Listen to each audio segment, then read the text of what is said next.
So guys, for the first step, you want to go to search and type in registry editor. Click on it, and then click on yes, and now this will come up. And now once you're on this, you can follow everything that I'll be doing up here.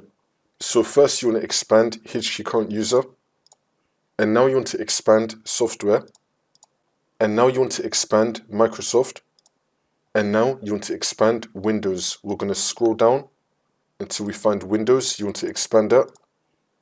I'm going to make this a bit bigger. And now you want to expand current version. And now you want to expand Explorer. Expand this.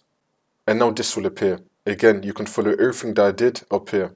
Make sure that you've now expanded Explorer. We need to rename 2 folders. First, you want to find shell folders. Scroll down until we find shell folders. We're going to rename this. So you want to right click on it and then click on rename. At the end, just add in 3 dots. So shell folders, ... and then click on enter. Next, we're going to rename user shell folders. We're going to scroll down till we find user shell folders. You want to right click on it and then click on rename. You want to call this only shell folders. So take out the user part and just type in shell space folders, like how it is on my screen, and then click on enter.